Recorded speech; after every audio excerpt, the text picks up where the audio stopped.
Bonjour,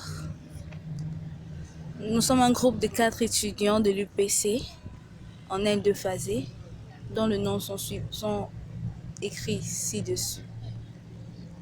Nous faisons un travail de présentation et d'explication du fichier stratégie pour le cours de politique d'entreprise.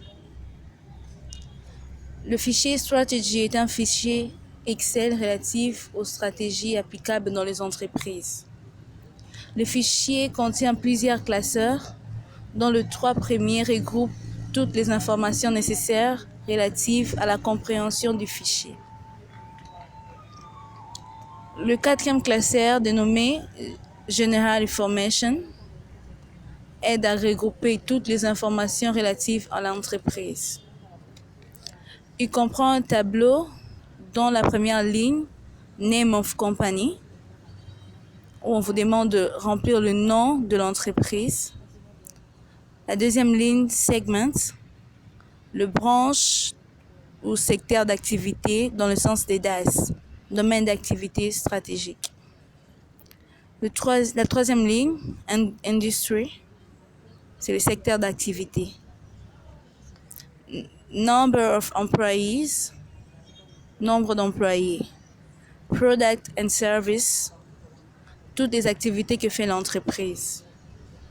CEO name, nom du gérant. CEO style, le style du fonctionnement du gérant. Est-il simplement un directeur ou un entrepreneur directeur général? Number of years in business, c'est le nombre d'années d'expérience. Number of locations, nombre de bâtiments. How many states or countries, nombre de pays ou villes où se trouve l'entreprise. Headquarter location, siège de l'entreprise. Public or privately held, l'entreprise est-il publique ou privée. Tracker symbol, c'est le logo de l'entreprise. Strategy designer, le nom de l'analyste.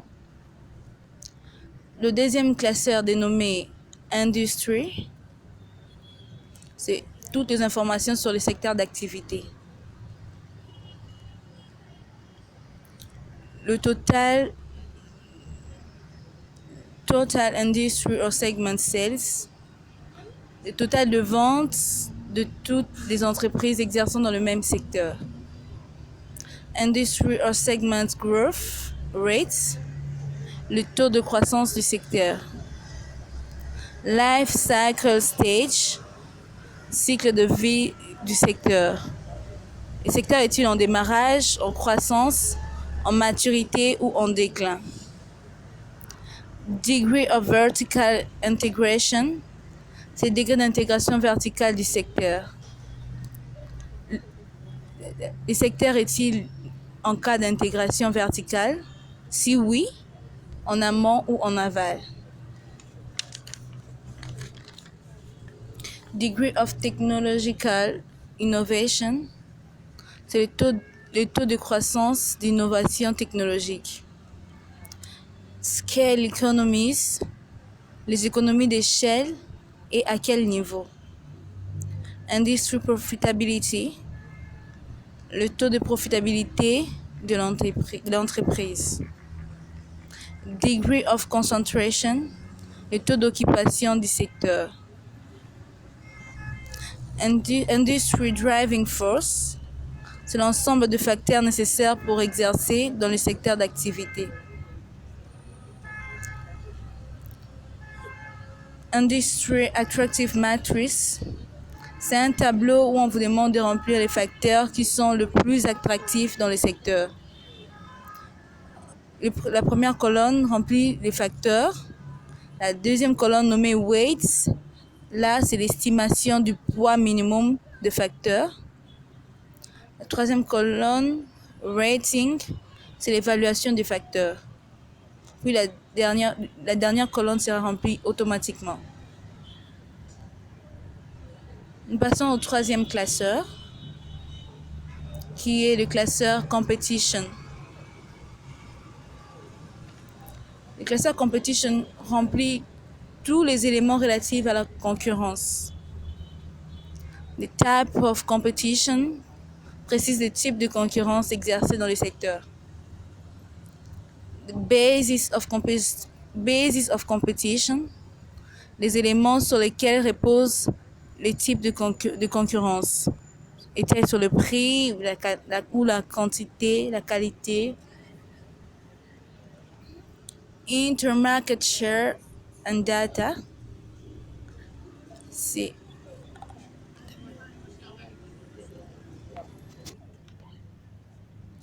je m'excuse. Intermarket share and data. Là, on vous demande de remplir le nom de l'entreprise, sera rempli automatiquement.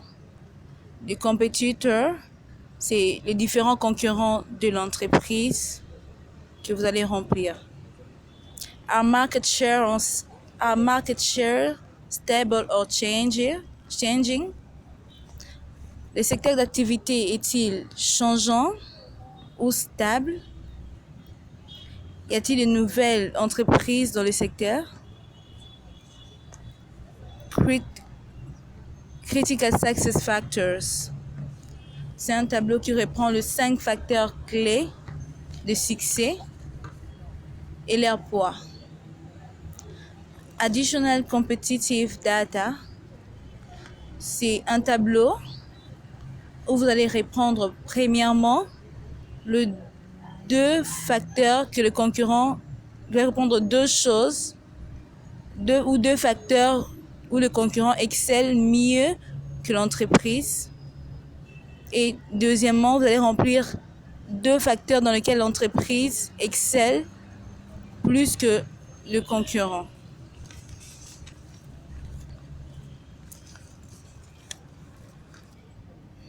The strategic factor. C'est un tableau où vous allez reprendre en ligne pour chaque entreprise tous les éléments qui donnent 1. Un avantage compétitif. 2. Toutes les stratégies internes permettant soit de dominer les marchés, soit de garder son avantage concurrentiel. 3. Les styles compétitifs de l'entreprise, est-il local, régional, national ou international? 4. The positioning. La comparaison par rapport aux 2 critères qualité-prix. Et on vous demande de dire si l'entreprise a une politique de qualité élevée, prix élevé, ou une politique de qualité moyenne, prix moyen, ou encore une politique de qualité basse, prix bas. The generic strategy. Là, il vous est demandé si l'entreprise œuvre dans la spécialisation ou dans la diversification, ou encore dans l'intégration verticale.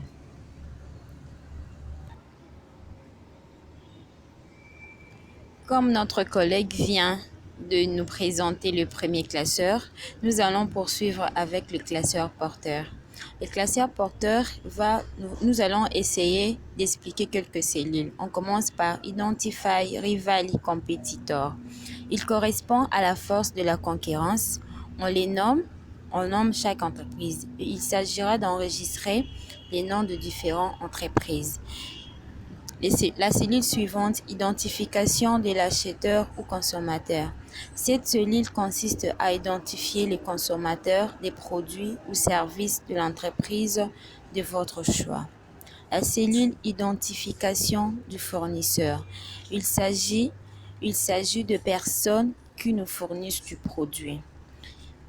La cellule identification de biens substituables. Là, on voit un bien qui est en mesure de remplacer nos produits. La cellule identification des entreprises qui peuvent nous faire de la concurrence directement ou indirectement. La cellule suivante, intensité de la concurrence, intensité concurrentielle. Ici, la question est de savoir si la concurrence est faible ou forte. La cellule suivante, le pouvoir des négociations des acheteurs. Dans les cas où un client a le pouvoir de négocier les prix, cela représente que le pouvoir de négociation est fort.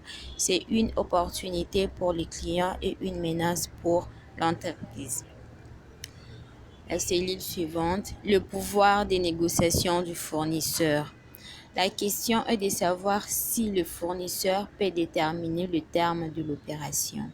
Si oui, c'est une menace pour l'entreprise. Sinon, c'est une opportunité pour l'entreprise. La cellule suivante, menace du produit substituable. Ici, les taux d'occupation de produits substituables au nôtre, il est soit fort, moyen ou faible. Et la dernière cellule de notre classeur porteur se nomme barrière à l'entrée. Il consiste à empêcher les nouvelles entreprises de se créer. Cette barrière est-elle faible ou forte? Si c'est faible, c'est une menace pour l'entreprise. Si c'est forte, c'est une opportunité pour l'entreprise. Les classeurs suivants se nomment TRA, groupe M, MAP 4, s'il vous plaît. Ici, on est en face d'un tableau qui nous présente les éléments suivants. Critère A sera remplacé par qualité. Critère B sera remplacé par prix. Dans les lignes, on trouve les groupes numérotés de 1 à 4. Groupe 1 élevé, groupe 2 moyen, le groupe 3 faible et ensuite le groupe 4 dérisoire. Tous ces éléments sont utilisés pour une critère d'analyse. Dans la dernière colonne, on a le diamètre. On les remplit en prenant le plus grand montant du tableau. Après avoir rempli les tableaux, il y a un schéma qui va apparaître. C'est un schéma représentatif de DAS. DAS qui signifie domaine d'activité stratégique. Et les classeurs suivants se nomment G et matrice. Le premier tableau mesure les niveaux d'attrait des facteurs industriels. Il renferme les facteurs d'attractivité des secteurs en déterminant leur poids et pondération. Le produit se dégagera automatiquement. Le poids est déterminé en fonction du secteur et le total du poids doit correspondre à 100. La matrice de force compétitive consiste à déterminer le facteur dans la matrice. Après avoir rempli, un cercle rond apparaîtra dans une case et chaque case aura une stratégie. Et ces stratégies seront représentées sous 4 zones.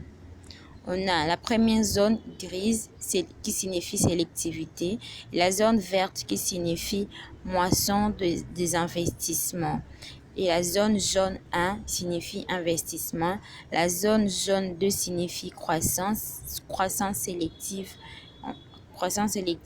qui veut nous dire jaune en diagonale. Je vous remercie.